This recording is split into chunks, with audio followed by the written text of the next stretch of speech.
Et bonjour tout le monde, j'espère que vous allez bien. Donc si vous avez vu le titre de cette vidéo, vous savez de quoi je vais parler. Tout simplement de pourquoi j'ai fait cette chaîne et ce que vous allez y trouver comme contenu dessus. Il faut savoir que j'ai créé cette chaîne en même temps que je réalise mon premier projet en Lego qui est un gros projet. Évidemment vous allez trouver des vidéos liées au Lego et à ce projet. Je vais vous donner des conseils sur comment vous procurer vos pièces le plus facilement possible, le moins cher possible aussi. Bah, tout simplement, vous allez suivre l'avancée de mon projet. Donc, au moment où je tourne cette vidéo, pour l'instant, j'ai monté 3 vidéos format court et 2 vidéos format long. Je suis en train de monter la troisième. Et donc, je vais suivre un peu un ordre logique pour ces vidéos. Je sais pas si je continuerai à faire des formats courts parce que c'est pas ce qui me plaît le plus. Moi, ce que j'aime bien, c'est faire des vidéos à format un peu plus long. Donc, c'est ce que vous allez trouver en plus grande quantité sur cette chaîne, dans lesquels je vais aller un peu plus dans les détails. Et évidemment, je vous invite à mettre des commentaires pour que vous puissiez partager si vous pensez que je parle trop d'un sujet ou pas assez d'un autre. Si vous avez des questions, s'il y a des points qui sont un peu flous, voilà, faut pas hésiter à utiliser les commentaires que j'essaierai de lire en entièreté. Comme je vais avoir moins d'audience, il y aura moins de commentaires, donc ce sera plus facile. Donc voilà, raison de plus pour vous de mettre des commentaires. Et donc du coup, l'objectif de cette chaîne, comme j'ai dit, c'est de documenter mon projet principalement, et du coup de permettre à des personnes qui souhaitent se lancer dans des projets en Lego de pouvoir bien commencer, avoir les bons réflexes, les bons outils. Je pense que si vous êtes intéressé par ce concept, vous devez sûrement connaître d'autres youtubeurs Lego, qui soient français ou non. Mais de ce que j'ai pu voir, la plupart, enfin tout ça, en tout cas tous ceux que je connais, ils font du contenu sur Star Wars exclusivement. Alors bien sûr, j'adore Star Wars, j'ai grandi avec Clone Wars, donc c'est si jamais un jour je fais des projets sur Star Wars, ça sera surtout autour de Clone Wars. Et bon ça j'y reviendrai plus tard, parce que du coup ici on va surtout parler du jeu avec lequel j'ai grandi, à savoir Age of Empires 3, et du coup de comment j'arrive à reproduire ce jeu en Lego. Donc les unités, les bâtiments, le terrain, etc. Les scènes. Donc si vous avez grandi aussi avec Age of Empires 3, je pense que vous allez bien aimer ce que je vais faire sur cette chaîne. Quand on construit des mocks Star Wars, il y a des couleurs qui vont revenir. Par exemple, si on fait une base, on va utiliser du gris clair, du gris foncé, du blanc, du noir, voilà des choses. Ces couleurs reviennent assez souvent. Mais du coup, finalement, on réalise peu de paysages réalistes. Age of Empires 3, ça se passe, voilà, je rappelle, de 1492 à 1850, dans une période historique assez fidèle à ce qui s'est passé vraiment réellement.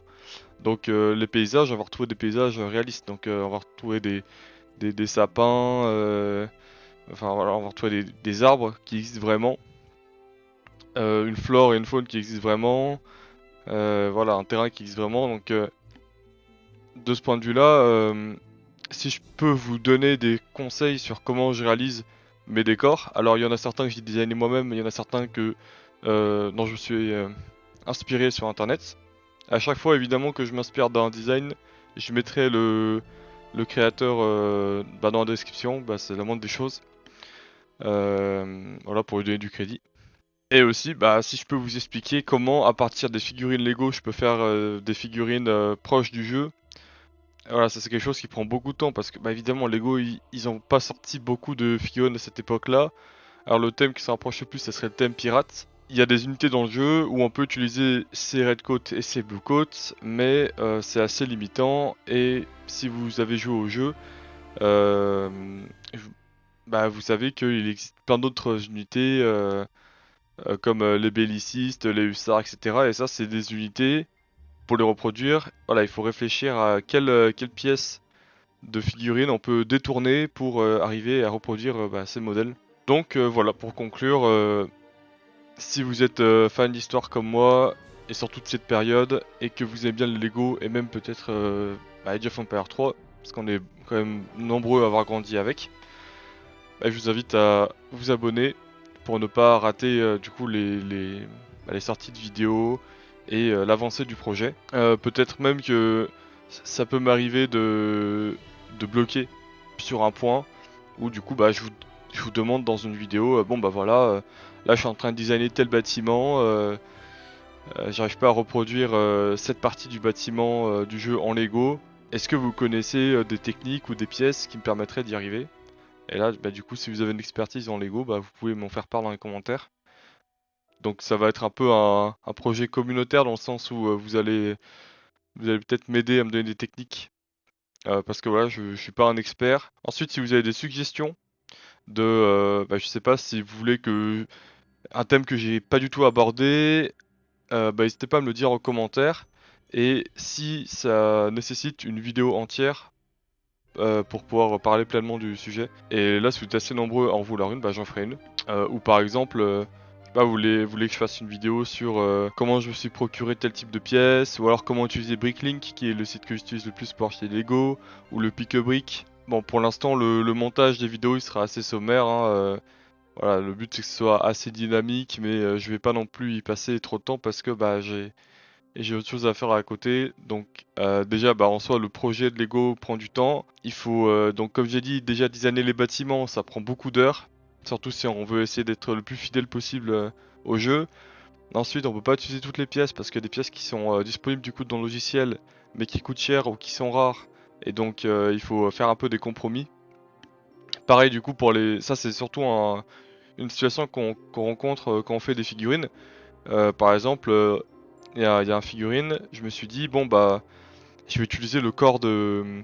Je crois que c'est, je sais plus si c'est Sam ou Frodon du Seigneur des Anneaux, mais le torse à lui seul coûte 15 euros. Donc si je veux faire cette unité en 10 fois, voilà, j'ai pas un budget illimité non plus, donc il va falloir que je trouve une autre solution. Mais on va dire, plus le projet est compliqué, plus j'arriverai à la fin, je serai satisfait. Donc là, je me suis un peu égaré, mais voilà, c'était pour vous aider un peu à comprendre ce que vous allez trouver sur cette chaîne.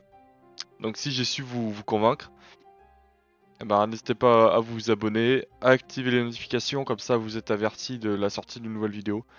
D'ailleurs, en parlant des sorties de vidéos, ça dépendra de l'avancée du projet. Si sur une semaine j'avance beaucoup sur le projet, je verrai si j'upload les vidéos dès que j'ai fini par exemple de monter le relief, soit j'upload direct, soit je mets la vidéo en stock. Comme ça, les semaines où j'ai moins le temps d'avancer, bah vous avez quand même quelque chose. Voilà, je verrai comment je m'organise. Soit je fais une sortie de vidéo régulière, soit je fais une sortie de vidéo qui colle plus au moment où j'ai tourné la vidéo et où j'ai accompli ce que j'ai fait dans la vidéo. Là aussi, vous pouvez me dire en commentaire ce que vous préférez. Voilà, l'idée c'est que ces vidéos et ce contenu il est fait pour vous. Donc c'est à vous de me dire ce que vous préférez. Si vous avez des retours à me faire, il faut me les faire. Voilà, ça va m'aider à améliorer la qualité de la chaîne, des vidéos. Et bah voilà, c'est 100% bénéfique pour vous de me faire part de vos retours. Donc voilà, je vous remercie d'avoir regardé cette vidéo. Et puis je vous dis à la prochaine.